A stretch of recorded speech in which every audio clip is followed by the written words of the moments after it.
Baik, kita bicara tentang pemrograman objek. Jadi awalnya mungkin Anda mengenal konsep pemrograman yang prosedural, ya.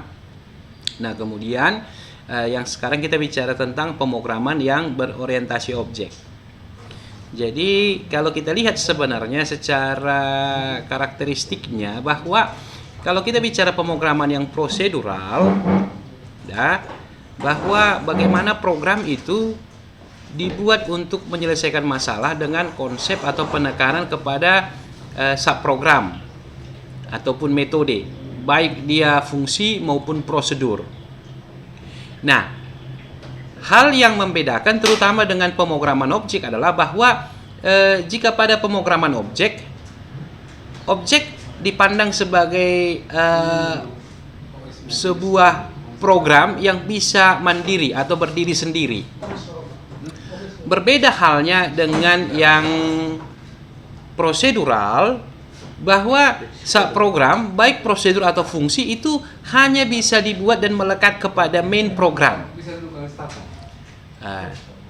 Jadi kalau Anda lihat misalnya Anda belajar dengan pemrograman C, di mana Anda membuat subprogram di sana, katakan misalnya void metode, contoh ya. Nah, seberapa banyak pun metode atau void yang Anda buat, itu semuanya berada dalam satu program dan melekat kepada main program. Berbeda halnya dengan pemrograman objek. Pada saat saya membuat sebuah project, ada objek utama atau main objek. Kemudian saya bisa ciptakan objek-objek yang lain dan itu bisa berada di luar main objek. Nah, tapi saat main objek membutuhkan objek-objek yang baru itu bisa tetap diaktifkan atau dipanggil. Bisa kira-kira dipahami ya? Nah, secara gampangnya gini aja. Pernah membuat apa? Prosedur atau function di Pascal pernah kan? Pernah, Pak. Pernah, Pak. Nah, begitu aja. Jadi kalau misalnya Anda bayangkan membuat program dengan Pascal, kemudian kan Anda bisa membuat prosedur di dalamnya ya. Ya, Pak. Dan kalau Anda lihat itu sebenarnya kan Anda tetap saja menyimpannya dalam satu file. Jadi Anda kan nggak pernah membuat program dengan banyak file kan? Tapi kalau Anda lihat misalnya Anda dengan Java belajar pemrograman objek, kan kalau Anda lihat di project Anda kan bisa aja Anda add new class gitu kan. Itu kalau Anda lihat itu kan udah banyak file sebenarnya. Sudah ada banyak program sebenarnya dalam satu project itu. Benar nggak? Iya, Pak. Nah, jadi secara gampangnya gini aja. Kalau saya bicara dengan pemrograman prosedural, maka seberapa banyak pun prosedur yang saya buat itu akan tetap melekat pada program utamanya. Dan itu kita hanya simpannya dalam satu file gitu loh. Artinya apa? Kita nggak pernah membuatnya dengan file-file yang berbeda. Berbeda dengan kalau kita menggunakan header ya, atau library, itu beda. Nah, tapi kalau kita bicara dengan pemrograman objek, saya bisa saja menambahkan banyak objek ataupun banyak file ke dalam project saya. Dan bisa saja nanti objek itu berada pada alamat atau lokasi yang berbeda dengan main objek. Bisa saja, gitu loh. Nah, itu dia kalau dengan pemrograman yang prosedural. Jadi, berbeda halnya dengan pemrograman objek. Nah, kemudian yang berikutnya bahwa secara konsep pemrograman objek, penekanan pada pembuatan program dengan objek bahwa semua persoalan itu diselesaikan dengan objek-objek. Jadi kalau kita bayangkan gini misalnya ya, Anda belajar pemrograman visual. Jadi Anda membuat banyak form di sana. Misalnya ada form mahasiswa, ada form mata kuliah, ada form KRS misalnya. Dan setiap form itu akan menyelesaikan satu kasusnya masing-masing. Gitu loh. Artinya apa? Bahwa setiap objek akan menyelesaikan satu persoalan spesifik. Sehingga pada saat saya memiliki main objek atau objek utama, saya hanya tinggal memanggil saja objek-objek yang saya akan aktifkan gitu maksudnya. Dan setiap objek itu sifatnya independen atau mandiri gitu. Nah, kalau pada pemrograman objek, prosedur ataupun subprogram ataupun metode dan data itu menjadi satu kesatuan itu yang disebut dengan objek. Nah, kalau kita lihat secara detail ya, secara detail bahwa bahasa pemrograman prosedural menyelesaikan serangkaian tugas dalam bentuk fungsi atau prosedur. Programmer membreakdown atau memecah-mecah masalah menjadi sub-sub program yang lebih kecil di dalam setiap subprogram, baik fungsi ataupun prosedur. Dan dalam pemrograman prosedural, fungsi dan prosedur menjadi fokus utama, dan data dalam pemrograman prosedural bersifat pasif. Ya. Nah, sementara kalau dengan pemrograman objek, bahwa fungsi dan data bukan lagi menjadi hal yang terpisah. Fungsi dan data menjadi satu bagian yang disebut dengan objek. Cara pandang programmer menggunakan konsep pemrograman objek adalah di mana dia membreakdown permasalahan menjadi objek-objek. Dan objek-objek itu nanti bisa saja digunakan kepada objek yang lainnya, gitu. Jadi pada saat objek itu dibuat terpisah dengan main objek, maka kapanpun objek itu bisa kita ambil, bisa kita gunakan kepada project-project yang lain, gitu maksudnya. Sebagai contoh kan gini, misalnya Anda nanti cari beberapa program di internet misalnya ya. Katakan Anda cari program Java ataupun objek Java yang di internet itu, katakan objek menghitung permutasi contoh. Ya. Kemudian Anda cari lagi objek menghitung kombinasi. Itu Anda download, itu sudah menjadi satu objek. Pada saat Anda letakkan dalam project Anda hanya tinggal ciptakan aja main objek, maka main objek itu deklarasikan variabel objek untuk mengaktifkan objek permutasi dan objek kombinasi yang Anda download, maka itu sudah menjadi program yang jalan, gitu maksudnya. Nah, kalau dengan prosedural, maka itu codingnya itu kan, atau kode programnya kan harus saya tempelkan ke dalam main program. Artinya dengan kata lain saya harus nge-coding lagi di main programnya, gitu. Nah, ada beberapa kata kunci pada objek ya. Yang pertama, objek itu sendiri. Objek adalah berupa kelas atau instance yang diciptakan berasal dari real world atau dunia nyata. Jadi pada saat saya memandang sebuah permasalahan, maka semua yang ada pada permasalahan itu saya pandang sebagai objek. Sebagai contoh, katakan misalnya kita mengembangkan sebuah proyek akademik di kampus. Maka kita melihat objek-objek yang ada di sana. Ada mahasiswanya, ada mata kuliahnya, ada KRS-nya. Nah, itu kita pandang sebagai objek. Nah, bagaimana objek itu dideklarasikan menggunakan template class. Jadi dalam bahasa pemrograman, objek itu dideklarasikan dengan menggunakan kata atau keyword class. Di dalam objek ataupun kelas itu ada atribut dan ada metode. Atribut adalah segala variabel ataupun segala informasi yang menjelaskan karakteristik objek yang sedang didefinisikan. Sementara metode berbicara tentang kelakuan atau behavior atau kemampuan yang dimiliki oleh sebuah objek itu. Nanti bagaimana metode itu diimplementasikan? Bahwa pada saat saya ciptakan satu kelas, saya sebutkan atributnya berupa variabelnya, kemudian saya sebutkan metodenya, itulah yang menjadi kemampuan objek yang dideklarasikan. Nah, kemudian dalam konsep objek, ada 3 hal atau sifat objek yang harus kita pahami. Yang pertama ada enkapsulasi. Enkapsulasi adalah bagaimana objek itu dibungkus dengan instance class. Kemudian ada inheritance, bahwa objek itu memiliki kemampuan untuk mewariskan sifatnya kepada objek-objek yang lain. Kemudian ada polymorphism. Objek memiliki kemampuan yang berbeda-beda. Ya, jadi kita bisa merepresentasikan objek dengan kemampuan yang berbeda. Itu polymorphism. Jadi dengan kata lain bahwa dengan konsep pemrograman objek, semua permasalahan dipandang sebagai objek, saya deklarasikan kelasnya, saya sebutkan atributnya, saya sebutkan metodenya, kemudian bisa-bisa saja nanti saya menggunakan inheritance ataupun polymorphism di dalam pemrograman saya.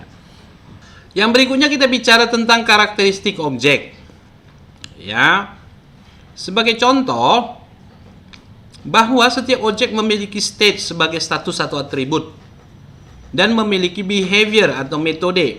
Ada contoh objek sepeda di sini. Udah atributnya misalnya pedal, roda, jeruji, warna, jumlah roda. Jadi kalau kita definisikan misalnya kelas sepeda, maka atributnya apa? Misalnya pedal. Pedal itu kita mau bicara tentang jumlahnya, berarti integer pedal. Misalnya rodanya juga bicara jumlah roda, integer roda. warna string misalnya kan, warna merah misalnya, berarti string warna. Nah, kemudian objek sepeda itu memiliki metode. Jadi misalnya kita buat kecepatan menaik, misalnya ya, kemampuannya kecepatan menaik. Berarti kalau kecepatan menaik, bahwa kecepatan sekarang lebih besar daripada kecepatan yang sebelumnya. Jadi misalnya kita buat double kecepatan menaik misalnya. Berarti itu metodenya. Atau void kecepatan perpindahan gigi misalnya. Nah, jadi itu karakteristik objek. Jadi ada atributnya dan ada metodenya. Setiap state ataupun atribut disimpan dalam variabel dan setiap behavior ataupun tingkah laku dituliskan dalam metode. Nah, yang berikutnya ada kata kelas. Jadi, bagaimana tadi objek itu diciptakan adalah dengan menggunakan instance class. Jadi, ada keyword class. Kelas adalah template yang digunakan untuk menciptakan objek. Jadi, pada saat saya menyebutkan satu kata kelas, maka saya sudah bisa menyebutkan di dalamnya yang mana atribut, yang mana metode. Udah? Nah, definisi kelas merupakan prototipe yang mendefinisikan variabel dan metode. Itu tadi yang saya sebutkan objek itu sendiri. Dah? Objek merupakan hasil definisi atau instansiasi dari sebuah kelas. Jadi pada saat saya menyebutkan kelas pada metode itu sebenarnya proses disebut dengan instantiation. Sehingga objek disebut dengan instances. Jadi kalau misalnya nanti Anda lihat misalnya sebuah materi, klik instantiation artinya kita disuruh menciptakan objek, maka langsung aja kelas gitu loh. Nah, sebagai contoh supaya Anda nggak bingung ya, sebagai contoh saya akan coba share yang ini. Saya akan buat satu project baru. Nah, misalnya PBO 1 ya.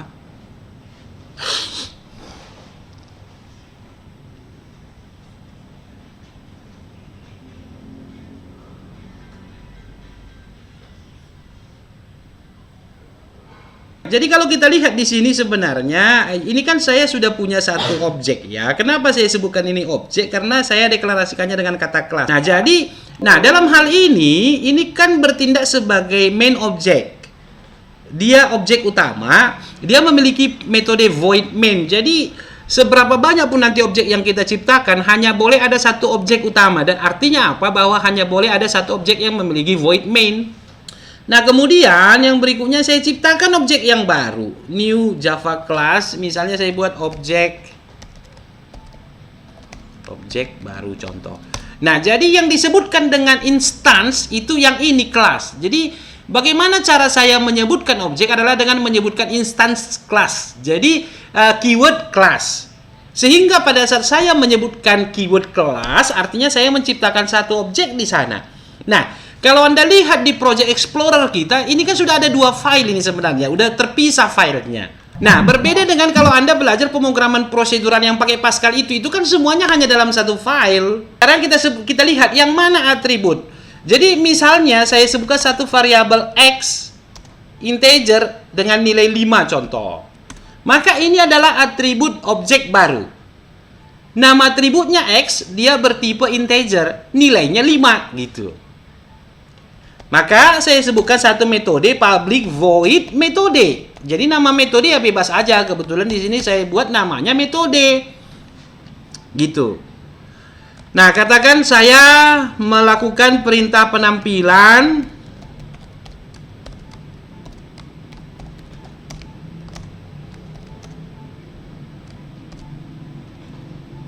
Gini.